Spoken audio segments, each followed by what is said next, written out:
Morning. Welcome to PZA Planning, Zoning, and Agricultural Committee for Tuesday, January 20th. We can get a roll call, please. Mr. Featherling? Here. Mr. Miller? Mr. Long? Ms. Weber? Mr. Dunhill? Ms. Foster? Ms. Andrade? Mr. Kirkstra? Ms. Amber Turner? Mr. Lowy? Present. Ms. Denise Turner? Mr. Kerner? Mr. Benoit? Mr. Taden? Mr. Alexander Hildebrand? Do we have a quorum? Okay, thank you. We don't have any public comment that I'm aware of. Approval of the minutes. Everybody should have received the minutes. So detailed. Anyone have any questions or anything they want to change or anything? Mr. Lowy? No, Okay, motion, second. Ms. Turner, all in favor say aye. Aye. Same sign. Opposed, same sign? Okay. Mr. Miller, you raised your hand. Was that for something? Okay. Okay. Get a motion to, first and a second, to approve the building report. Okay. Rose and Mr. Lowy, all in favor say aye. Oh, no, sorry. Go ahead. We can't turn it down anyway. We have two of them actually, November and December. Can we vote on them at the same time, Del? Yep. Yes, okay. Thank you.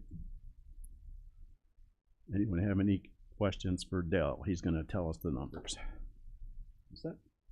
Okay. Billing report for November, we had one new home. We had the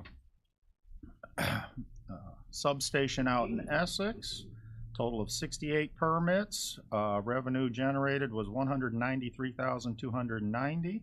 Total valuation $57.7 million. Wow. It was a very good Pretty month. good month. I'd like to thank my staff for their hard work on Yeah, that. it's a lot of extra time. And for December, we had one more new home. Total of 25 permits. Valuation was $10 million, and revenue was $42,367. Thanks, Del. Anybody have any questions about that?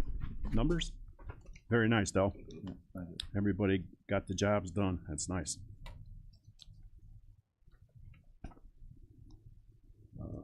Okay, we have, next up we have stormwater MS4 program discussion. Every month we just ask the committee if they have any stormwater issues they'd like to bring to our attention. Yeah, everything's kind of stuck in place right now. It's almost getting to be about that. It's too frozen right now. Yeah. Give it a month. Yeah, it'll be, things start melting out, starts raining. Okay, we don't have anything for Del? Okay. Okay, for transportation, we have a comprehensive safety action plan. Mr. Wilson, Mr. Wilson. to come up to the front.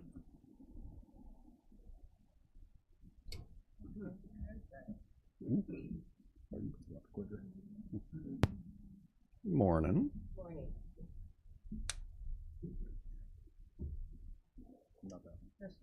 That's the one.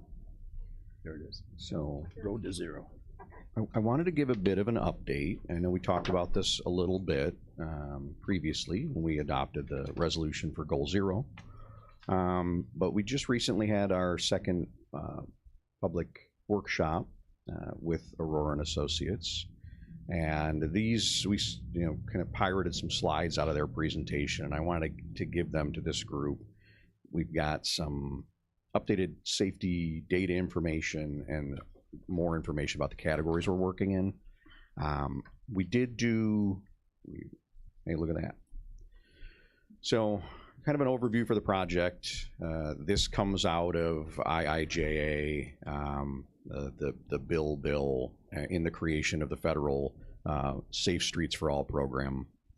And I will say, when we talk about looking at safety, we really are focused on that all component of this. And you'll see through some of our survey information and through some of the data around vulnerable road users that are in this presentation, we are looking at not just motorists and heavies, but also pedestrians and pedicyclists and cyclists. But ultimately, this is a tranche of funds that came out of the Fed in the highway bill that allow us to focus on safety. And I think that no matter how many road user deaths we have each year, that number is too many. And so our ultimate goal in this is to get to 0. And so we're working on that. And I just really wanted to share a little bit about like how do you get there, right? So in going through the Comprehensive Safety Action Plan, kind of the first priority, other than meeting and doing a little consensus building, is to develop a mission, vision, goal statement. And ultimately, like many other things within the, kind of the federal arena, we need to have some sort of metric, performance-based component of it, and then target, and then what, how do you make that target? So for us, we're very focused on some specific pieces of language like the 5 E's, and but also we've adopted a 6% reduction, and it is one of those things that when you're reducing at that point, it does take quite a while to get there, but we take a snapshot in time, which is our current 5-year standard or average, and then we apply a 6% reduction to that, and that allows us to shoot for a target. And I think for county government, because we don't have the authority to dictate a lot for many of our roads, right? We can affect change on county roads, but we have municipal roads and township roads and state roads, and we really can't make changes on their roads. And 6% might be a bit aggressive on an annual reduction because of our scope. But if each of the other entities adopt a similar approach to that, certainly our actions alone won't make that happen. But IDOT is working very hard on this as well, in some of the local jurisdictions too. But it's a wee bit of an eye test, which we'll send a copy of it to you afterwards. But essentially, what we're working off of is rolling averages for crashes. So K crashes, which are fatals, and A's, which are incapacitating. A crashes are defined as a crash with an injury that does not allow the participant to leave the scene of the crash in the same state they were in. So they're not able to walk or drive in a fashion they were prior to the crash. So that we're talking about, typically a trip in an ambulance as part of that crash. So one of the persons involved in the crash, doesn't have to be the driver, is unable to walk away from the crash, but is not a fatal. So death is K, A is bad, then we have B and C, which are less incapacitating. And you can see in the red, the first 5 bars, we're working off of severe crash in red, and I think it's navy blue is the fatals, and then there's the 6th bar is a blue-purple thing. And so we're working off of a 50.5 A crash and a 14.5 fatal crash. So from that point in time, we're then applying that 6% reduction, and that gets us about 45 years to reduce our fatals to 0, and about 65 years to reduce our A crashes to 0. That would be like 2088. I hope I see 2088. I hope I see 2088 with 0 incapacitating crashes. But it allows us, when you talk about adopting some sort of standard, the ability to point to something. When Illinois with 1,400 fatal crashes a year came out and said we're adopting goal 0, everyone kind of rolls their eyes, right? Like, how are you going to go from 1,400 fatalities on the road annually to 0? And the answer to that is one bite at a time. And so we pick a target, we work on it, and we thought 6% was very, very fair. I can tell you, Del and I had a little pushback. I think we had I don't know if Tyler remembers it. It was more like our trend line was something like 14% or 15%. I know Larry's been in some of those meetings, and it's like, oh, you should adopt 15%. I'm like, that seems awfully aggressive. Also knowing, and Stephen and Tyler certainly know this has not been a great year for crashes and fatals. We unfortunately are working off of the 19 to 23, and that's one of our better recent 5-year segments. So the number we're working off of now with the reduction, we're already above that, for the previous year, which is going to shift. But again, this is why we kind of work on that rolling average and we work on that reduction. In looking at how do you reduce fatalities and serious crashes, we have to pick certain focus areas, and there are, I don't want to say the main three, but there's like kind of physical components of the crashes. So, what are the roads? What is the geometry? Are you leaving the road? Are you in intersection crashes? Is it sheerly something that happens because the roadway is structured the way it is? And then we get into a little bit of behavior conversation, right? Like there's certain types of behavior we talk about within the roadway. Certain types of users within the roadway, they make decisions on how they want to travel. And then there's a little bit more of like, what type of technology can you use as far as safety. And then obviously on the backside of that, there's kind of managing some of the policy surrounding the administration of the system and how we handle post-crash care.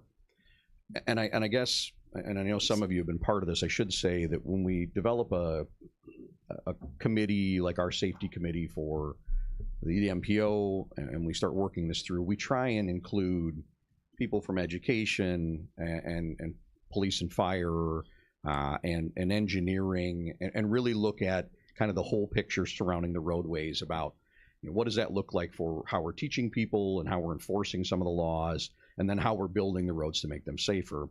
And I will say all of that kind of goes into this somewhat informed decision about what we're going to do. We do get a lot of prescriptive kind of conversation down from the feds and DOT about what type of implementation as far as the physical is going to be.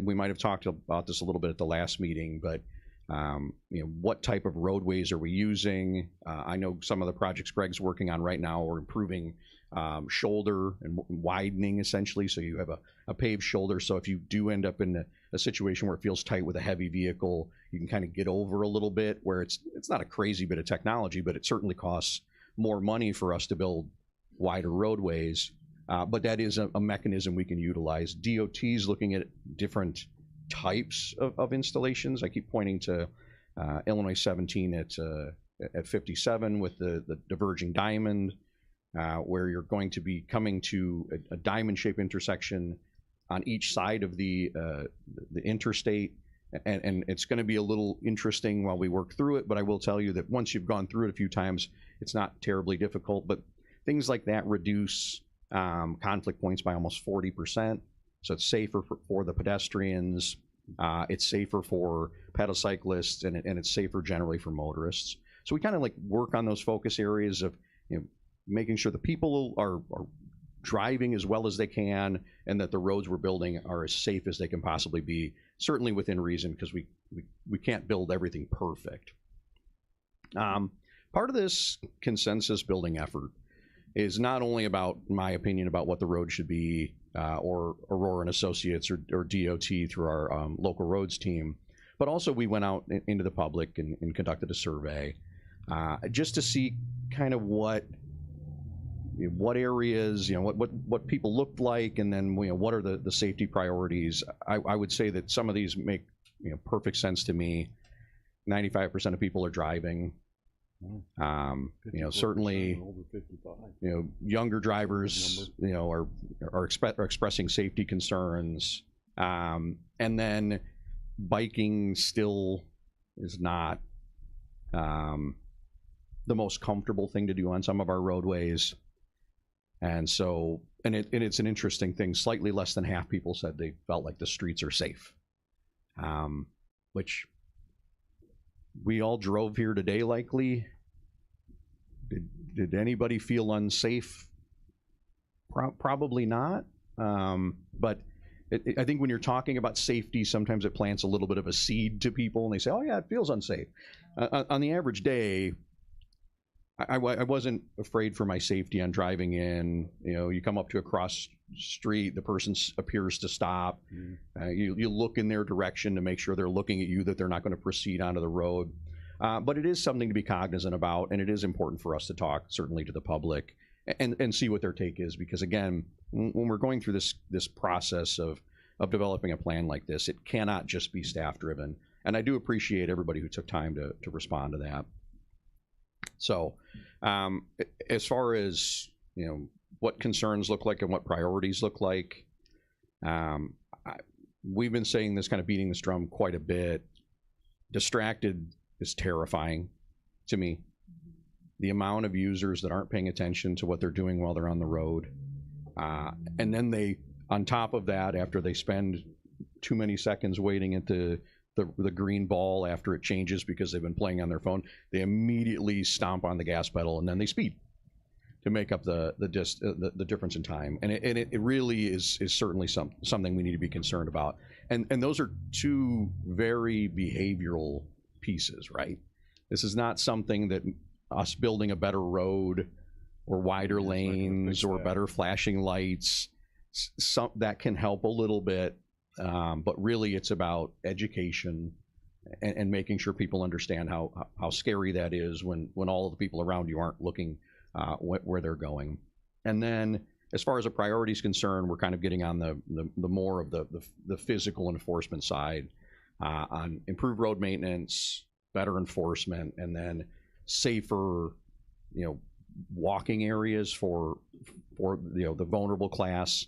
I mean, this is a kind of a prime time of year. There's a pretty standard planning process that we all use when the snow's on the ground, where you can see what the preference of the users looks like. You can see where people walk, where their footprints are. You know, in that kind of fresh inch of snow, you can see if people are using the sidewalks, if they're not. Are they crossing at the intersections or they're not? Are they congregating at where potentially a pedestrian island could be located, because that's the path they take? And it's a really, without me sitting out there and mapping each one of them, the snow is a really good thing. And so we typically look at that over the winter months to see what type of behavior people have, because they will invariably take the path they want to path. You can put a sign up, you can put a bench in the way, or you know, or you can just probably put the sidewalk in the diagonal cut where they're going to go anyway. And so there's things you can do like that, and really the snow on the ground is a good time to look at things like that. So I think this is the second and only real eye test on here, but wow, you know, part of what we're looking at, and this is why you'll get a copy of it. Blue is bad. You know, kind of peach and color are duplicates, but we're looking at the fact that very few crashes have a singular cause. Were they speeding and they left the roadway? Were they distracted and it was intersection related? Just again, very infrequently does one, you know, true causality, you know, happen for a crash. So we're trying to look at what does that overlap look like. You can see that roadway departure, intersection, and speeding and aggressive, the first three columns have the highest incidence, which is why when we're talking about priority areas, those are the things we're looking at. But within our crash set now, we're using this data table to formulate our kind of more general conversations surrounding what areas should we be looking at. I did want to give this though, and so when you get a copy of it, you'll be able to see probably better than you see now, you know, what areas we're looking at. And then we haven't necessarily focused on work zone or unrestrained or heavies. Those are covered in kind of other areas. DOT's taken a very forward focus on work zone. But we're trying to pick focus areas that would make sense for the county for us to work on. And tables like this allow us to really step back and say, these are the areas that we think would be most impactful based on the current data set. Oh, that was aggressive. So modality.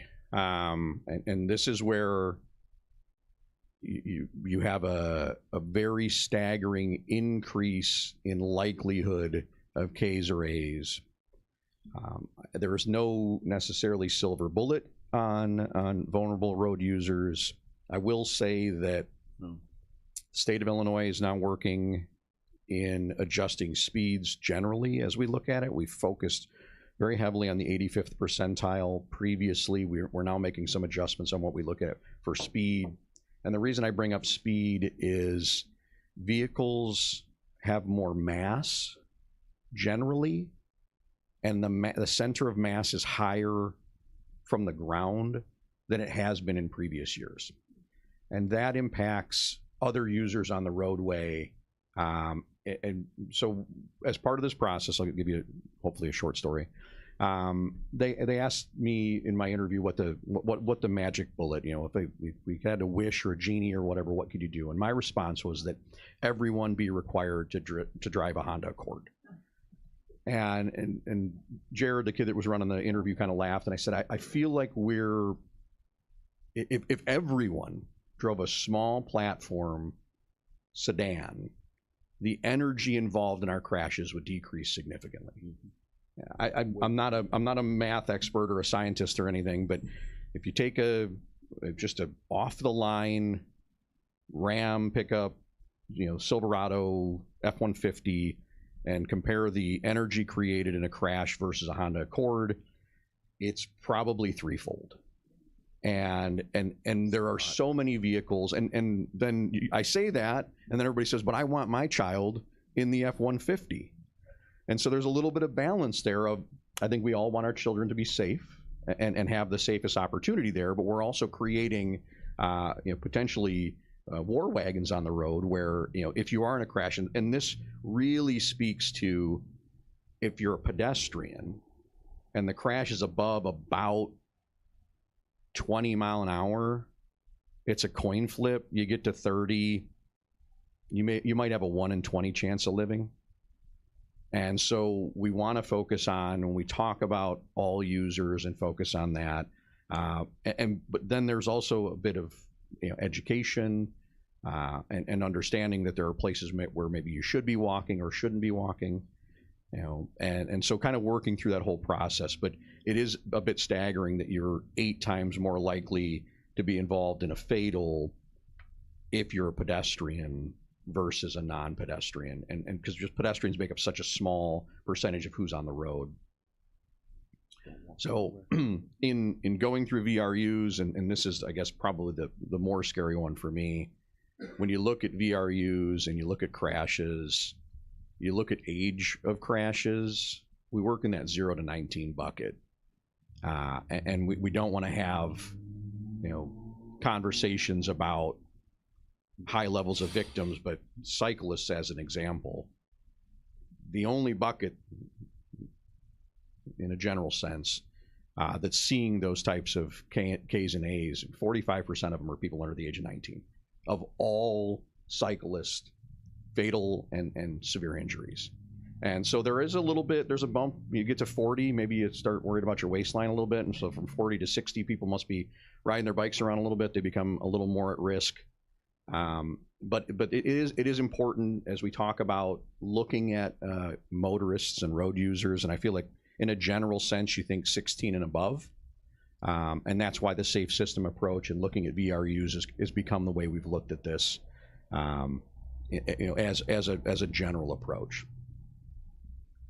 So we're, as far as the process is concerned, and I don't have a requirement for this committee today. I don't want you to adopt anything, or just certainly give us your feedback as it comes to you. But we're continuing our stakeholder interviews and working to kind of develop our final strategies, and then out of strategies will become a project development component to this, where we'll work through our safety committee and our safety action plan committee to develop some preliminary list of projects, and then we'll roll those out and hopefully have those adopted as part of our spring workshop 3.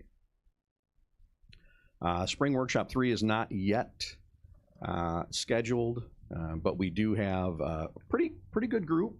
We were there almost 3.5 hours at the college. I know it became quite a bit for the group, but they stuck through it, and they really gave some great input for us. And so we're going to schedule another one,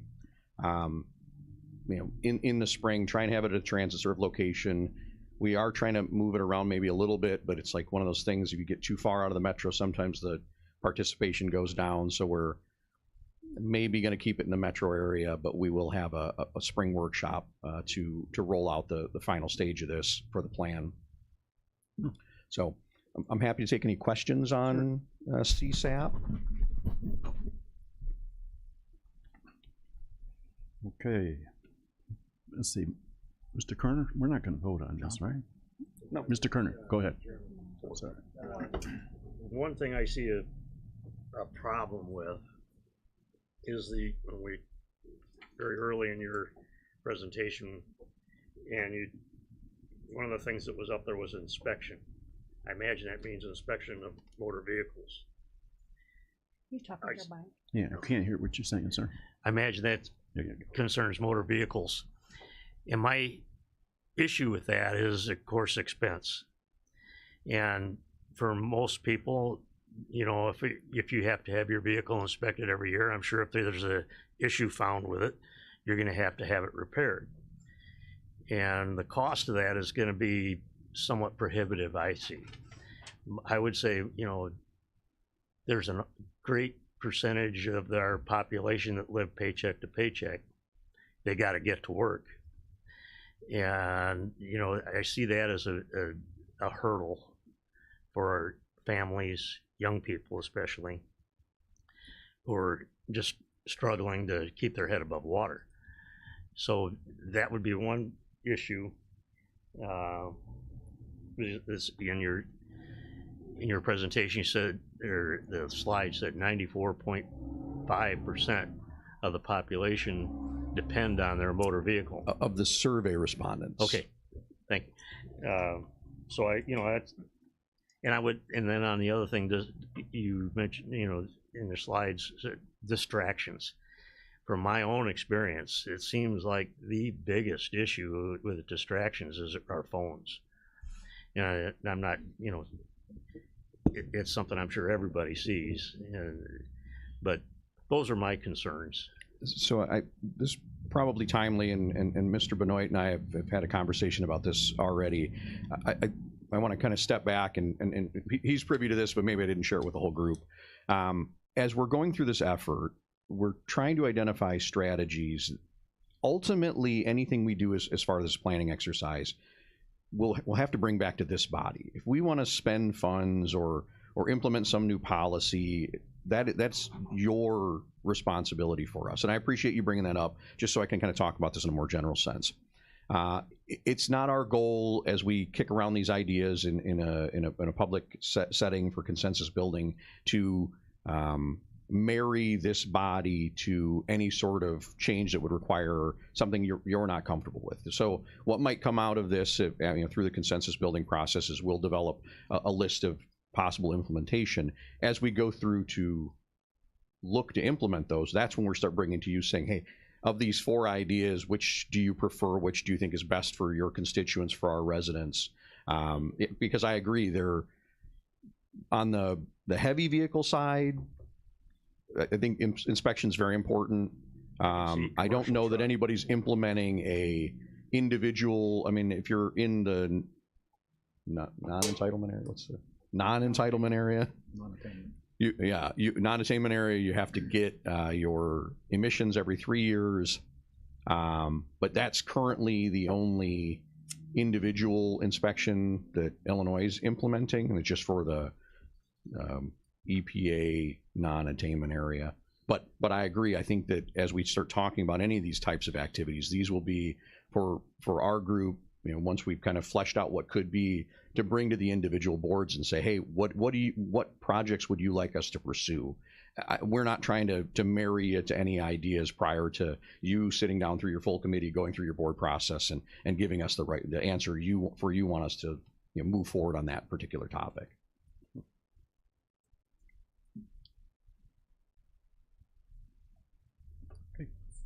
Foster?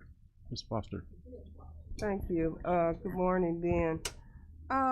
You know, overall, seniors are pretty safe on the highway. But I do think one of the things that you categories might be able to put up there is light interference.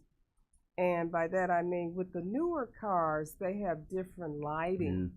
And, you know, as an older driver, but I'm a good driver, I have found that it takes a while for my eyes to adjust. And one of the things that, you know, I want a new car just because of that, because I'm driving an older car. It's a good car, but it doesn't have the technology. The other thing, I didn't know if you had did anything as far as rural accidents compared to city accidents. And one of my particular beef is that 17 East, I think it needs to be widened.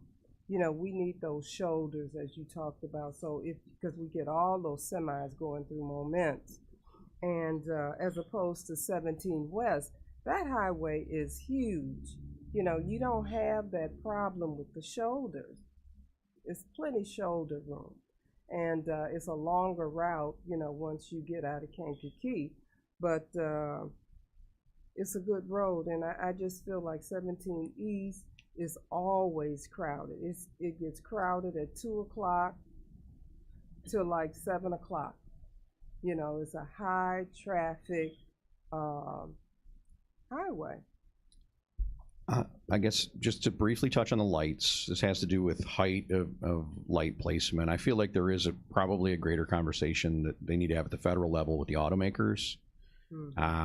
It's not just older drivers that are being blinded by xenon technology or whatever it is. I will say, though, the higher off the ground you are, the less it impacts you, or it seems to impact you.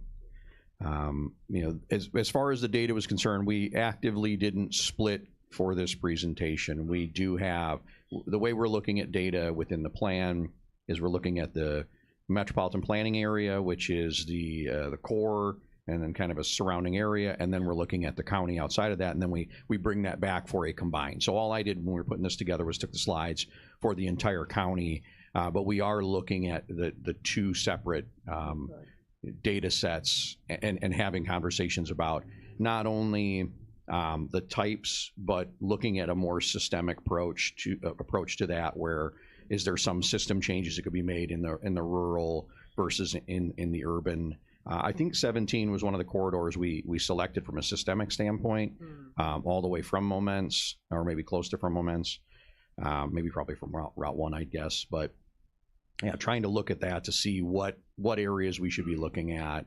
Yeah, certainly there's many road improvements we could make.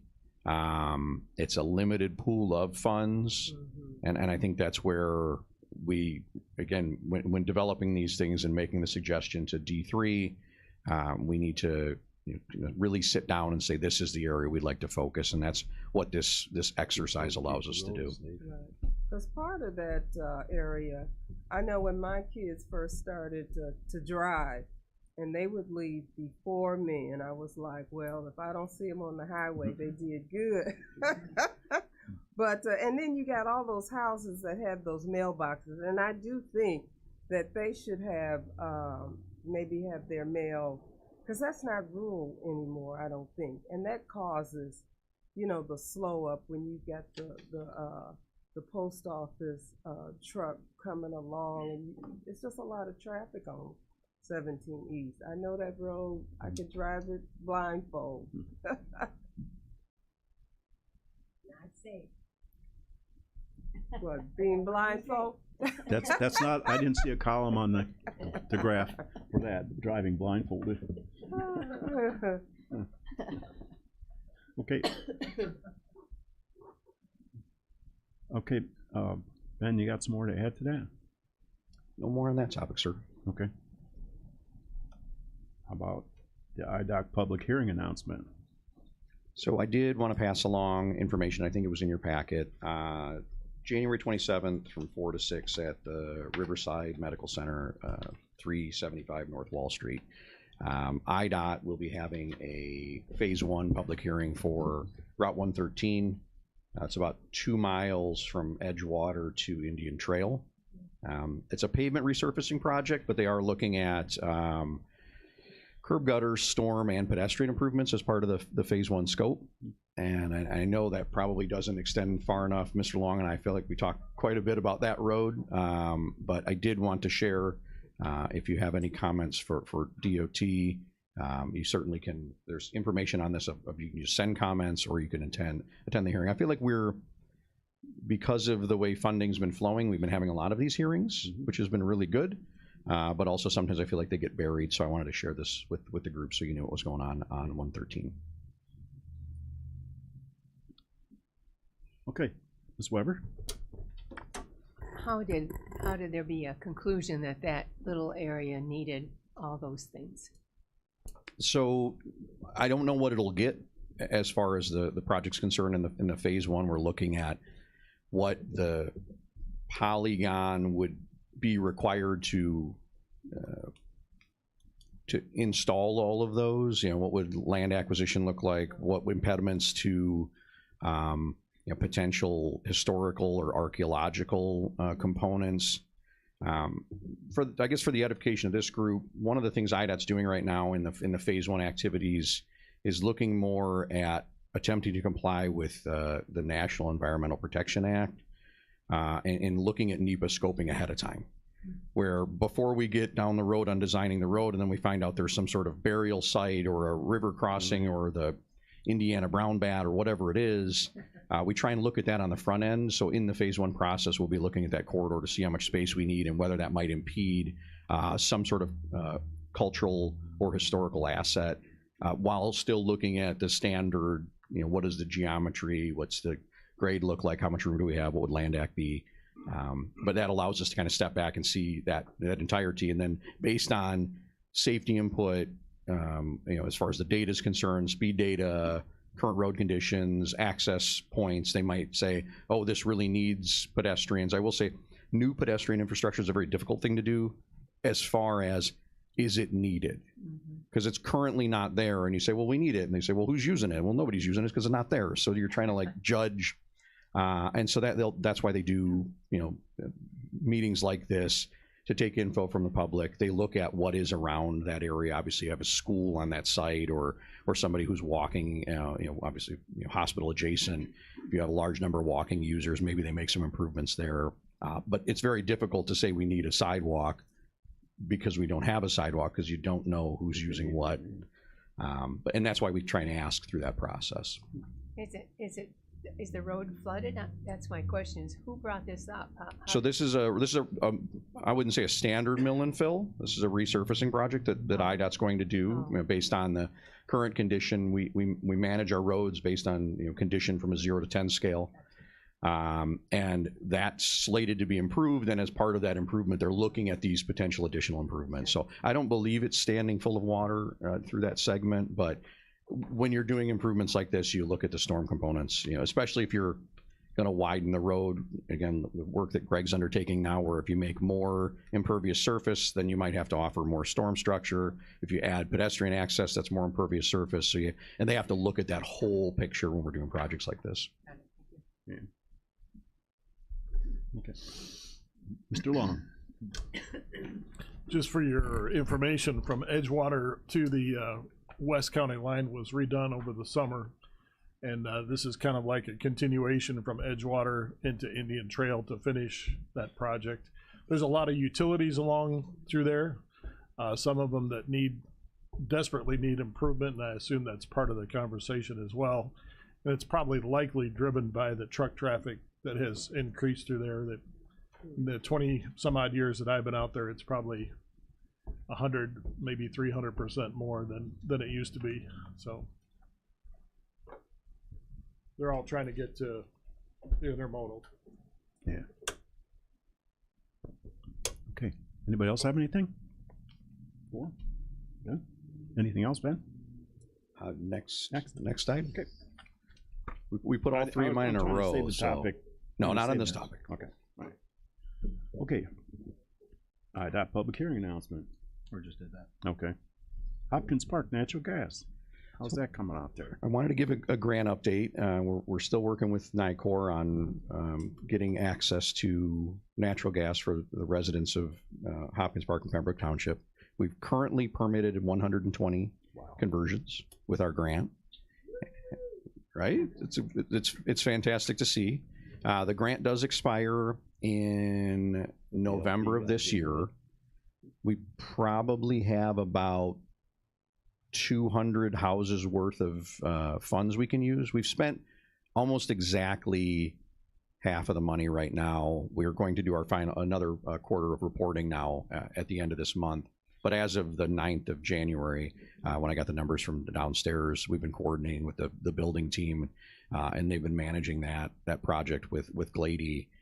It's going slow, but all projects like this maybe don't happen at the rate you want them to happen. You get a lot of energy behind them. We are still working with NICOR to ensure we're continuing to flow residents to the project.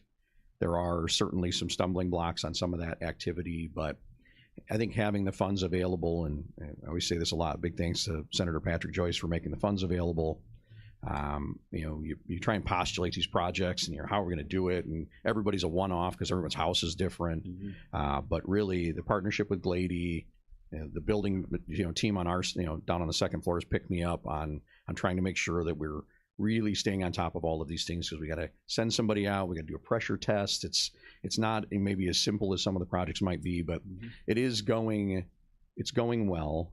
We're just going to make a big push here for the next 11 or so months to try and spend some more of that money. Obviously, you never really want to give grant money back, but we want to ensure as many people can get hooked up and can get the grant as possible. Okay, Ms. Weber? Is there a waiting list? At least are people on the list to get it? So there's a couple components to that. Some of the residents that would like to be hooked up maybe can't get a main extension based on access to easement. I think it's maybe important for this group to understand when NICOR approaches installing natural gas infrastructure, they can't just go on your property. They can't just go in the public right of way. They have to work with the landowner, and for whatever reason, could be access to ownership, maybe somebody just isn't interested in having the gas line run into their property, they might refuse that. And sometimes, Del knows way more about this than I do, but the way the lots are structured in some of that area, they're very deep, like almost like the half-mile line, where to go around a property, if you have the two owners on either side of the street say, we don't want it, then I might not be able to get to 5 or 8 houses. So that list is pretty extensive. I don't have a huge list of people right now who are eager to be hooked up, just haven't yet been hooked up. But that's where NICOR's out, still trying to sell, make sure that the residents out there know it's available to them. And for some of them, if your conversion is $10,000, let's say, and the grant you can get is only $5,500, maybe they're holding back for that reason. If they've got a bunch of infrastructure in the house they need to replace, because we're only doing post meter work, but that doesn't mean if you've got a gas stove and a gas dryer and a gas water heater and a gas fireplace and a gas other that we would be able to run to all of those with the piping with the grant we have. We're typically doing piping for the house and replacement of the water heater, and that's going, I think, quite well. And then we allow the remainder of the hookups to be done on the homeowner side. So they want to have a contractor do other pieces. We're not running gas main out to your barn or out to your man cave in the backyard or any of that stuff. That's on the individual homeowners to do. Okay. Oh, Ms. Foster. Yeah, I do think we may have to have another campaign and send out notices to the residents to let them know that it's still available. So that's one thing that the village and the township can do. I believe NICOR's poised to do that. Yeah, I'm not saying I have two separate email chains that we had to just overlap and merge together, where I've got the kind of the business development side, and then kind of the more of the higher ups are asking me, what progression through this would look like. So we merged them together, and I think we're, based on what I'm getting about where we are with the grant and how many more users we think we could fit, I think they're going to make a big push here to get some additional users on. Okay. Anyone else? Matt? No. Okay. Thank you. Okay, thank you. Mr. Wilson's all set. Next up, we have Strong Communities Program Round 2, Land Bank. Mr. Brian, excuse me, Mr. Brian White will be handling that one. Okay, Mr. Brian?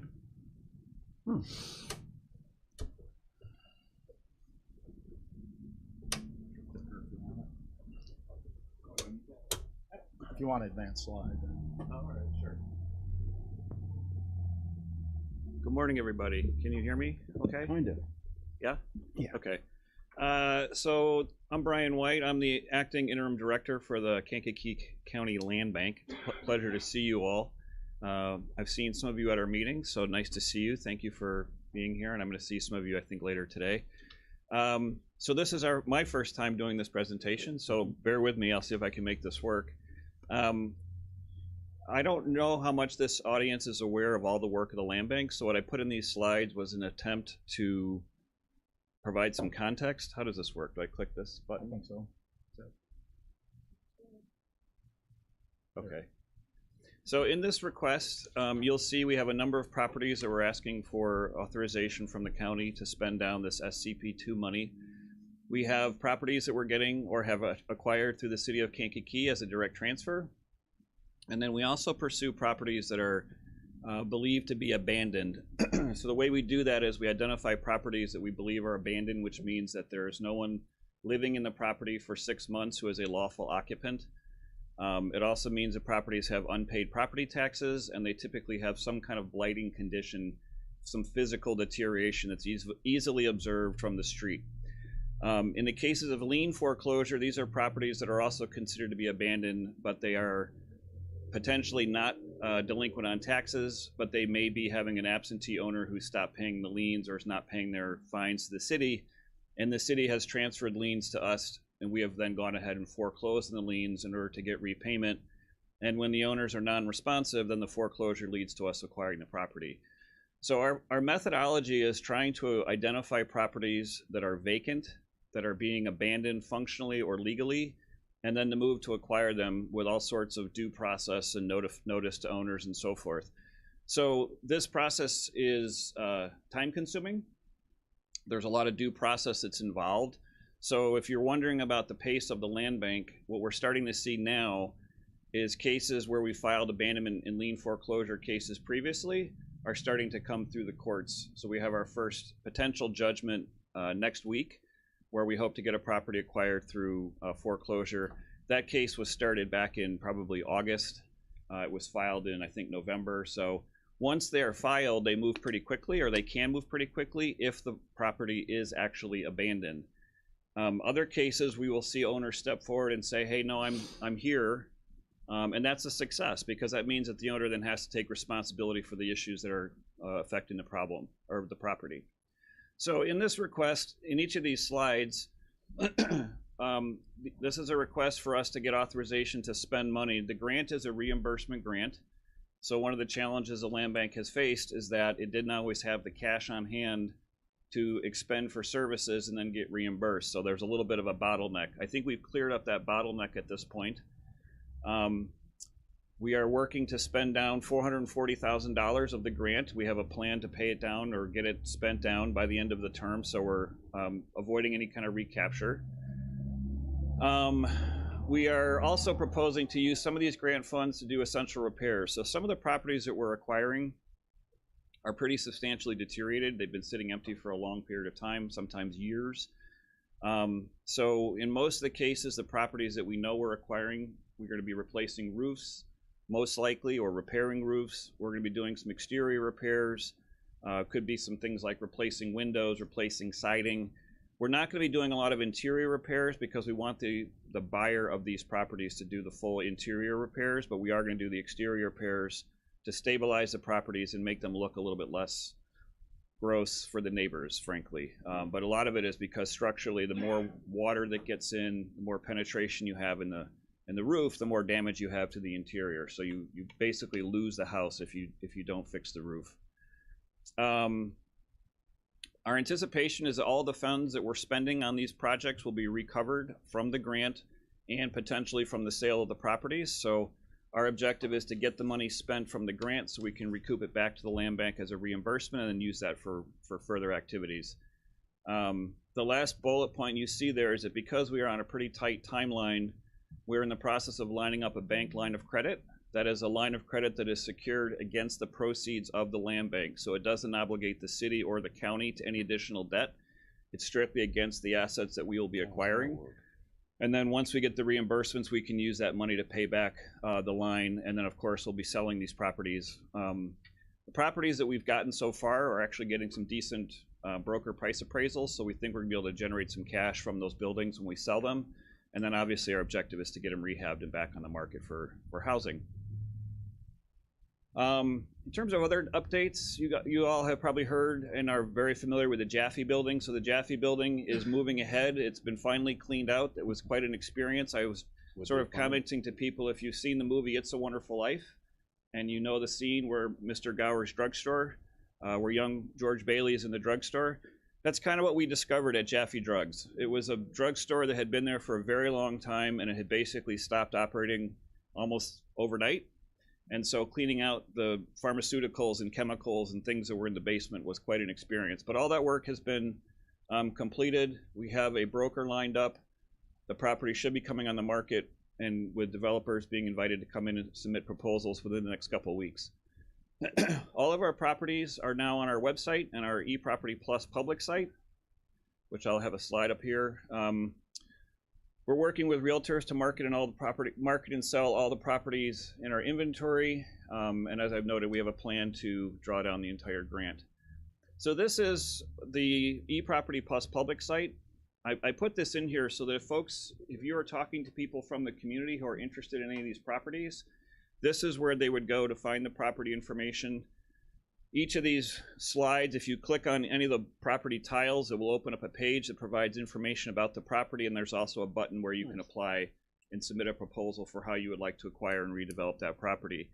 Given the condition of the property and the market characteristics, we're expecting most of these properties will be sold to developers who will rehab them and then either resell them or rent them.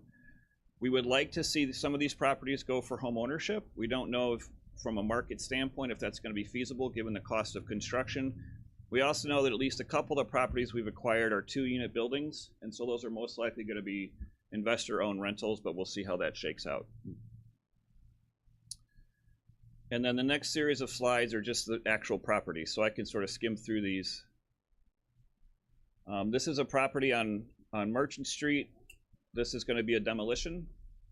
This is a property that's been a pretty significant eyesore in the community. There's a neighbor who's expressed interest in acquiring the vacant lot once the city removes the structure, so we're working on getting that one to the ground. This is a property that we've acquired in Webster Circle. It's actually in pretty decent shape. It's a 2-bedroom, 1-bath house. You guys have probably seen these houses out in Webster Circle if you've been through Kankakee. This one needs to be cleaned out, but it's actually in not terrible shape. This one on South Elm, despite the picture, is actually also in pretty decent shape. It's been sitting vacant for quite some time. It needs to be cleaned out, but as far as the structure is concerned and things like that, it's in pretty decent shape. This is one that I'm not exactly sure if it's going to survive. This is on South Entrance. It's a pretty decent sized building. It's a 2-unit building that's in structurally decent shape, but it's been sitting vacant for such a long time.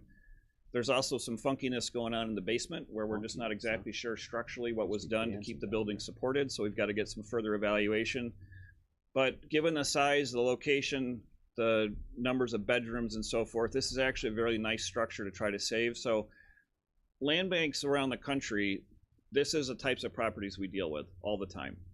And the challenge that we have with these properties is you don't know until you get inside of them what you're actually dealing with. And once you get inside, even if you're someone who's experienced, as all of us who work at the land bank are, you still may see conditions where you think this really requires a structural engineer, or this requires someone who can do some more assessment that we're not capable of doing.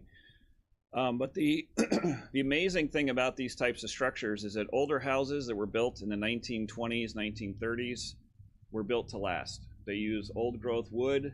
They're plaster homes. They're lath and plaster. They're very, very durable, and replacing them is incredibly expensive. So where we can, we want to save these types of houses. We want to get them stabilized. This one needs a new roof for sure.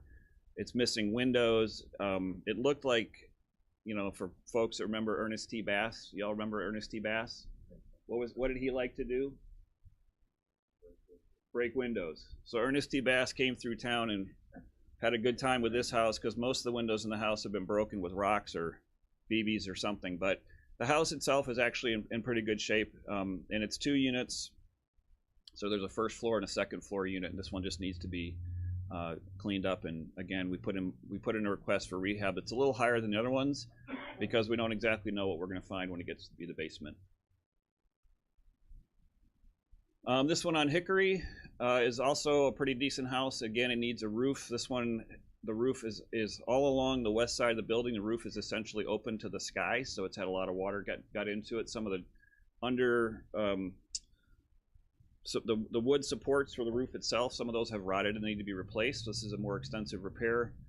But in terms of the structure of the house, in terms of its otherwise integrity, it's actually in pretty good shape. Some of these houses look like they were sealed up, and then time just stopped. So there's, calendars on the wall dating to 2012, and there's some cases there's dishes in the sink, and it's remarkable what you see when you go inside. But the homes themselves are actually in pretty decent shape. And this one's located very close to the grocery store. It's a nice quality house that I think we can salvage.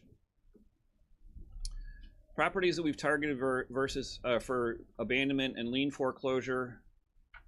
These are ones, now I'm putting these slides in here, and I don't want to, speak out of school, so to speak. These are obviously properties that are subject to a legal process.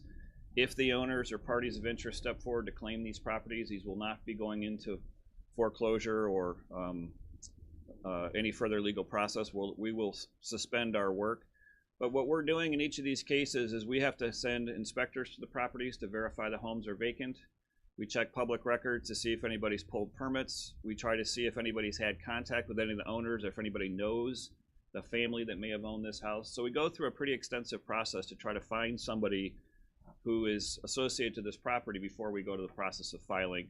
We also search the title to see who else is on title and see if there's anybody else we can contact about this property. So when these properties show up in our slides, we've already done all of that work. We've concluded that there's really nobody involved, but there may still be someone who shows up and contacts us. So this is one. This is another one. Again, despite its look, it's actually structurally seems like it's in decent shape. We haven't had a chance to get inside it, obviously, because we don't possess it, but this is one that we've identified. This one you really can't see. There is actually a house behind the tree.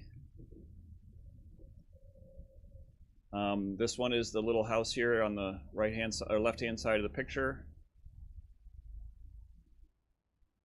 Here's another one.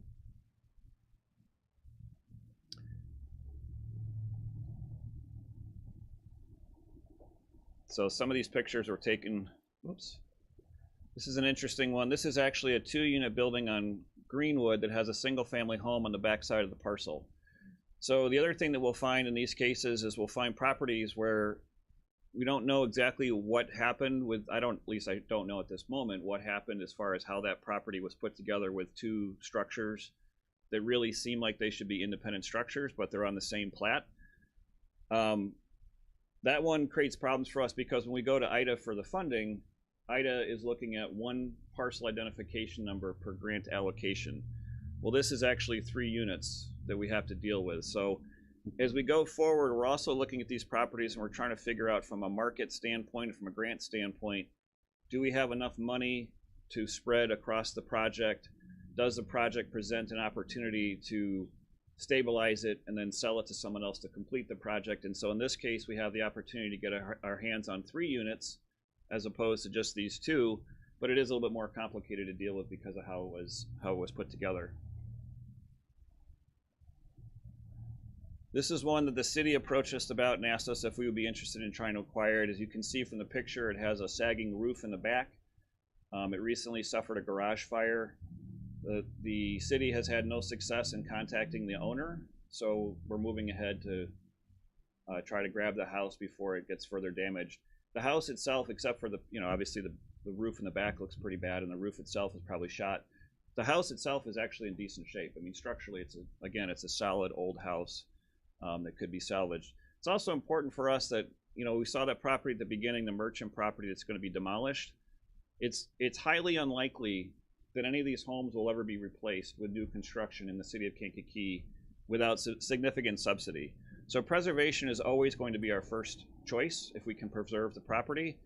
It's only when we really can't preserve the property, we just simply cannot make it work, that we would move to demo. So you'll see on these, almost all these properties, we put acquisition and rehab requests because we're using the legal funds or legal services to acquire them, which has a cost, and then we're putting money into the stabilization to preserve them so that someone can come along and rehab them later. All right, so I think those are my slides. I'm here to answer any questions. I didn't really introduce myself as far as who I am, but I will share that I am, our company, eProperty Innovations, works with land banks around the country. I've been working with land banks for 13 years, and I was the first executive director of the Cook County Land Bank. So I get hired at times or contracted to either advise land banks on how to operate, or in this case, when Dr. Crawford stepped down from the land bank, given the timing and the situation of the land bank where it was, we said it probably would be better to get some stabilization of the land bank itself before you go out and hire someone new. So I am acting interim with the intention that ultimately, once things get stabilized with the land bank, we will be looking to hire a permanent director, I think, sometime in the spring. Any questions for me? Anybody have any questions? I got a couple. Sure. Well, let's get everybody else first. Larry, you look. Go ahead. Okay. I didn't see any that were even in the county up there. In the county? Yes. In terms of outside of the city of Kankakee? Yes. We have one property that is in unincorporated Kankakee City, just on Pearl Street in one of the little subdivisions there. As a member-based land bank, our members dictate where we can operate. So the reason why there are no properties outside of Kankakee is because we have no other members other than the city of Kankakee. If we had a property that was in Momence or Bradley or some other location, we as a private party could go into that community and acquire that property, but we couldn't exercise any of the municipal powers that we exercise with the city of Kankakee because we don't have they're not a member. In unincorporated Kankakee, we've been working with Delbert and Ben to identify parcels that could be actionable. Right now there aren't any, but if there are properties in your area that you're concerned about or you'd like to see us take up, you can contact me or you can contact Delbert and Ben and they can pass the information to me. But as far as the membership is concerned, the land bank is open for new members. So if one of the local governments wanted to join the land bank, it could. However, the board of the land bank has expressed to me they would like me to hold off on trying to bring people in because we have a very full agenda right now of what we're dealing with as far as the immediate properties. So I would say that's a sort of a soft invitation that if you have a local government that you think we should be talking to, feel free to be in touch with me. It does take a few months to become a member of the land bank anyway because you have to have your local government has to pass a resolution authorizing joining the land bank. Then the land bank board has to authorize it. So it does take a little bit of process. But hopefully we'll get some more members coming in over the course of the next year or so. I think there are properties. We identified just yesterday. So let me back up for a second and explain. Part of what we do at the land bank to identify properties is we use Postal Service records. And the Postal Service will tell you when properties have not been getting mail for 6 months, which is usually an indication that the property is either voluntarily suspended mail service, like they're planning on putting a house in the market, so they cut off the mail service, or they've moved out of the property, they're no longer getting mail. But this particular designation typically is used where the Postal Service says this house should be getting mail, but is not. So for some reason, the mail has been suspended. And that's what we use as an indicator to go and look and see, well, is this house that's not getting mail potentially vacant or potentially abandoned or potentially tax delinquent?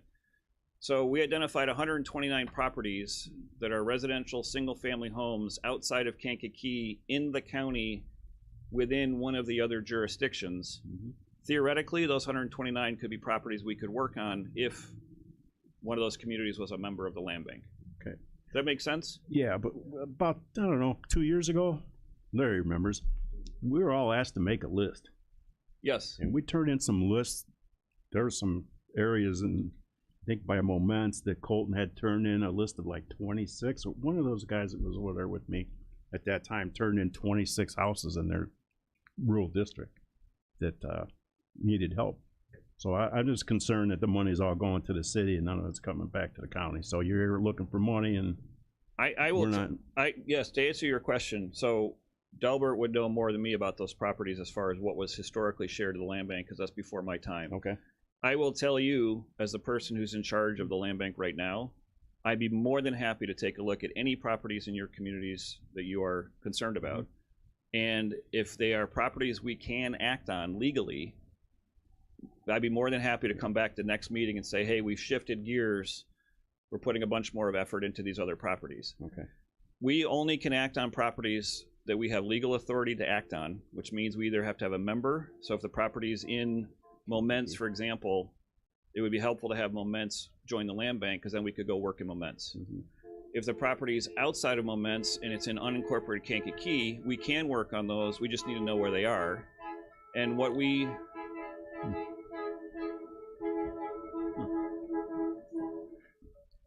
Appreciate that. London police. What we have oftentimes observed is that when we see a property that appears to be abandoned, it's actually not legally abandoned. The taxes are paid. There are no code violations. There's nothing that we have a legal basis to go after the property for in that regard. So in that case, we're in a situation of negotiating with an owner. Do you want to convey the property to us? And I don't think our board would support us going and buying private property from people where it's blighted. We'd rather say, no, we should have code enforcement come out and cite this property, get them to clean it up if the neighbors are concerned about it.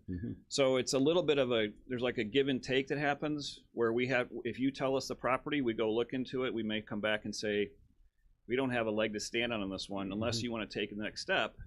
And that's where it becomes this kind of partnership. A lot of areas like Manteno are, the county and the country butts up to town, you know. And there's lines and there's houses on, you know, that are messed up they're in the county, not necessarily in Manteno. Yep. I don't know if you've ever approached Manteno about working with you on some of this stuff or not, but I have not certainly personally look into it. Yeah, absolutely. Yeah, Okay. I've only been with the land bank since beginning of November. Yeah. So so I have not spoken to them, but I'd be happy to. Okay. And that goes to anybody who's here. Anybody who's here, feel free to take my information down and be in touch. I don't put my phone number on my things because I'm temporary, but there is a number at the county, the planning department for us.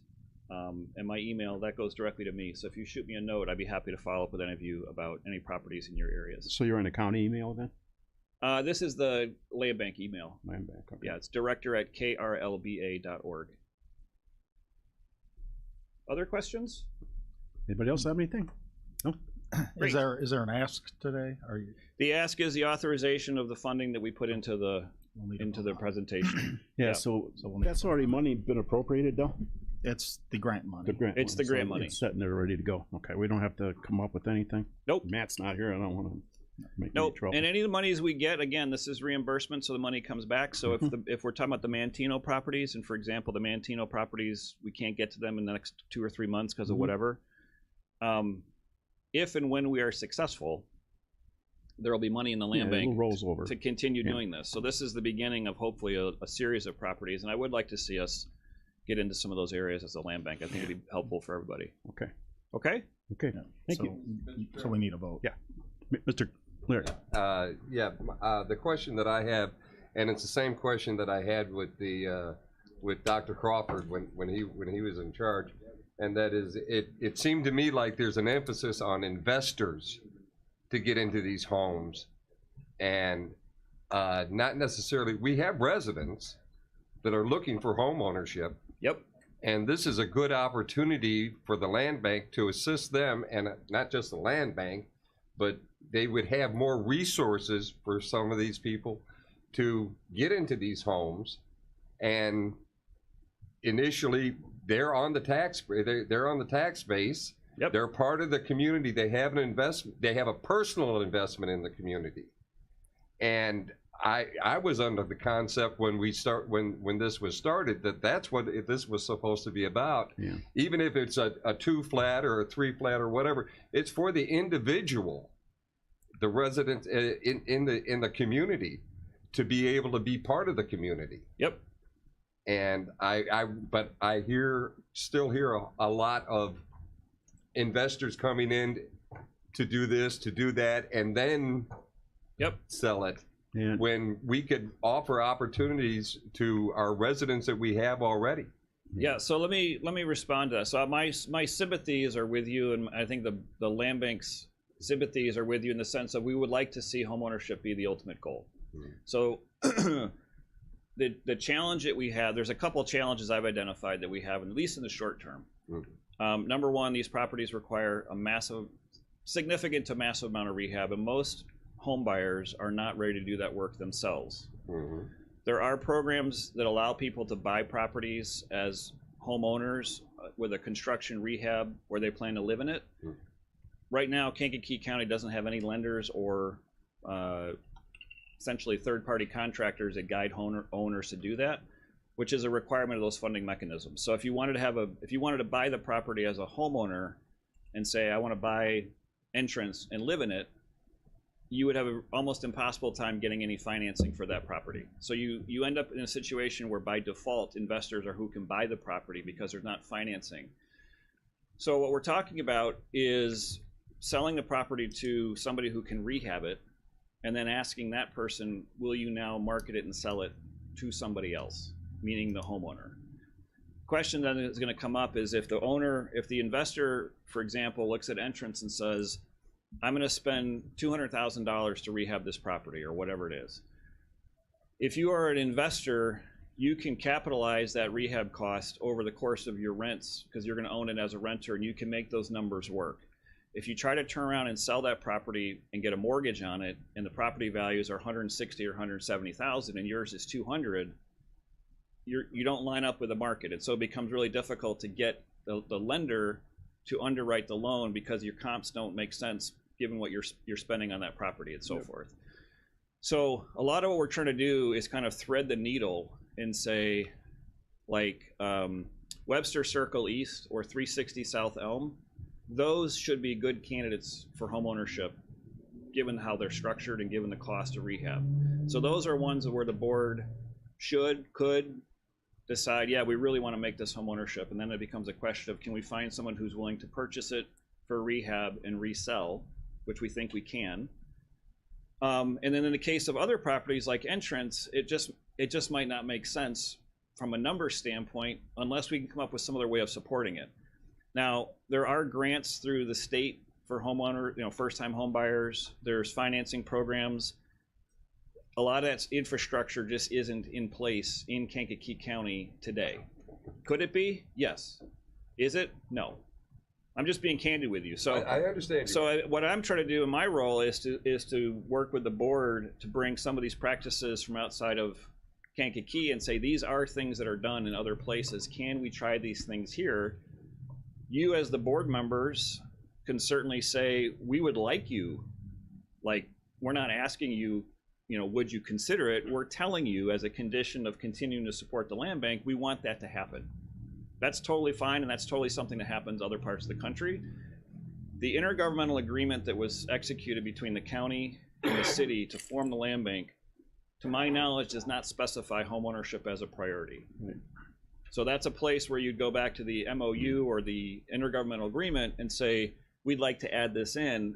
And all I would say to you is, if you do that, let's make sure we have a conversation about the practical implications, because there are situations where land banks kind of cut off their nose and spite their face because they say we want ownership, but the market says, well, you can't have it because there's no way to get financing, and now the properties just sit empty. So the strategy has to kind of bridge where we are today with where we want to be in 3 or 5 years and pick strategically where you can make ownership work, and in other cases recognize maybe we can't make it work, but maybe we can put a 5-year cap on it that says you can own this property as an investor for 5 years, but after 5 years you have to sell it. Or we have to have a program in place that allows the person who is a renter to matriculate to become an owner more intentionally those are complicated things to put together, and it's not something you can do like overnight. But there certainly are those models out there that we could do that, or we could explore that with you all.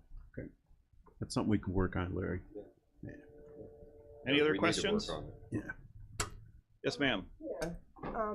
Do you know if, like, Rose? with the Kinky County Housing Authority, if they've been a part of the land grants or anything? They have, to my knowledge, they've not been part of the land bank.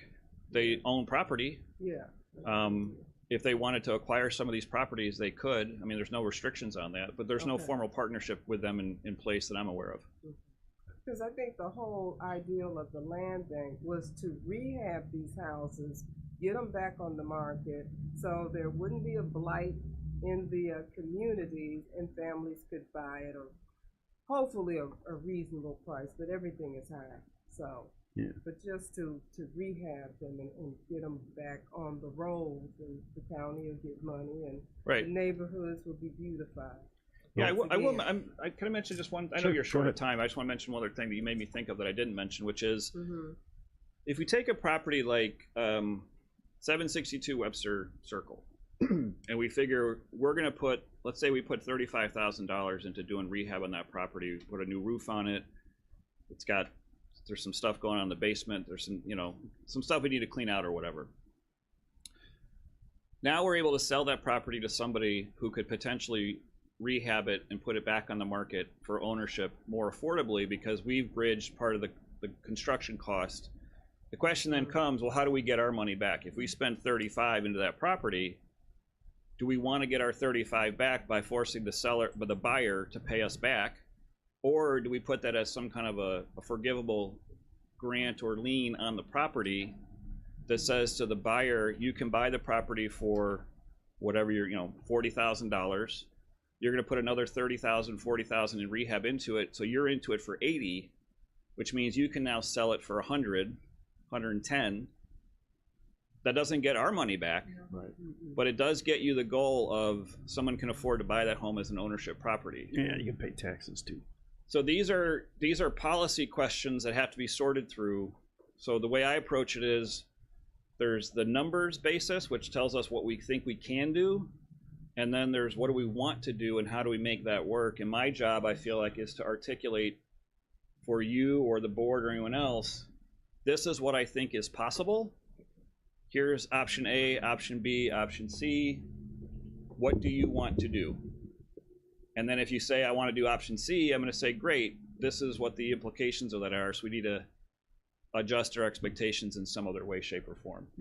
So anyway, thank you very much. I appreciate it. Again, the request, this is my first meeting, so I don't know how this works. The request is for authorization to spend the SCP2 money and then be able to file for reimbursements. And we've been working closely with Ben, who I guess left, but Ben has been great about getting the reimbursements submitted. So we do have a reimbursement request that we'll be preparing for February, which will get some funds flowing, and then obviously these activities will be the next batch. It sounds like you're working on houses and stuff too. We just don't want a bunch of empty lots all over the place because you knocked down the house. So. No, we're not, and we haven't taken. I've seen that. Yeah, we haven't taken any properties. The merchant property is really a kind of a special case. Yeah, that's the only one I saw. So Yeah. That's good. Yeah, Okay. our intention is to not knock down anything. Okay. So, Thanks. thank you. All right, very good. So, Del, how should we say that motion then? Motion to add these properties to the List then. list of properties eligible for the SCP2 Okay. Do grant. we have to put a time limit on when that grant expires, or has it got a time limit on it? Does it have to be 26, or has to be spent by 27, or?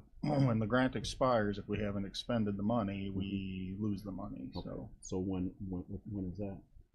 I think it's in November. November November of 2026. 2026? Oh, that's okay. That's a ways away. Yes, Okay. we have to. That's why we front-loaded the expenses Okay. so much this request. Yeah. Is because we want to get Mhm. those. We want to get the work moving. Can we get a motion in a second here? I don't see it. I thought we had to have a.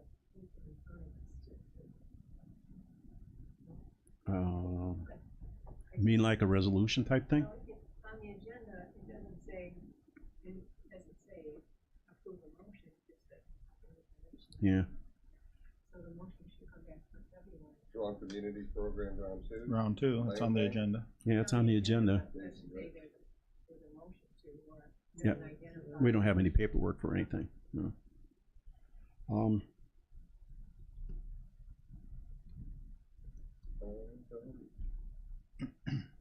Does anyone else have that concern? It needs to be on the agenda, which it is. It is, it's on the So I agenda, don't but we can know. vote on the agenda. It's on the agenda, but I think this is just to approve the spending of the Yeah. grant money. Right, and actually, it's a recommendation to do it. Yeah. The full county board will have to do it at its next. follow. And I'm sure that we might get something, Carol, something better for the meeting, the Yes. county board meeting? Yeah, there'll be a resolution at the county board meeting. Right, this is just a recommendation. Okay. Just Okay. approval and move forward. Yeah. Ms. Turner, got a first, Ms. Turner? Okay, Well, okay. Oh, Larry, second? Okay, we're gonna do roll call, spending money. Potentially spending money. Yeah, maybe. We already Mr. got it. Featherling, Yes. Mr. Miller, Aye. Mr. Long, Ms. Weber, Ms. Foster, Aye. Mr. Kirkstra, Aye. Ms. Amber Turner, Mr. Lowy, Ms. Denise Turner, Mr. Kerner, Mr. Benoit. Motion carries. Okay, thank you. Okay, Jeffrey, we got some GIS project updates. You're gonna handle that, Jeff? Yeah. Morning. I'll keep this pretty short. I just want to give a couple updates for what we've been working on in the GIS department. You should have noticed by now, if you're using our online map, it's a little different. Our software vendor, they've reached end of life for the platform that we were on with K3 Mapper, and so we've got that switched over. Almost all the functionality is there. The only thing that we haven't added yet that we had on the old one was that parcel buffer feature, where you could select the number of parcels based off one parcel of interest to find out what was surrounding it within a certain distance. So that is operational. The other update we had was about a year and a half ago. We started our request for proposals for updated aerial imagery. The vendor acquired the imagery in about February and March of 2025. We closed the project out last fall, and that imagery is online. So if you have noticed on the new map, the imagery, when you start zooming in, is updated from last year. So those are the updates that we had. Okay. Anything else, Jeff? Anybody have any questions for Jeffrey in the GIS department? Try out the new GIS, give us some feedback on it. Yeah, we're gonna get in there and poke some numbers. Are these houses on there that we talked about today, Don? I Sure can they are. ask you about it. Okay, Yes. okay. Anyone else have anything for Jeff? Nothing? Okay, thank you, sir. Anyone else have anything today? We got GS. Okay, anything under old business? Don't really have any old business. Anybody have anything for new business? If not, I'll take a motion to adjourn. Okay.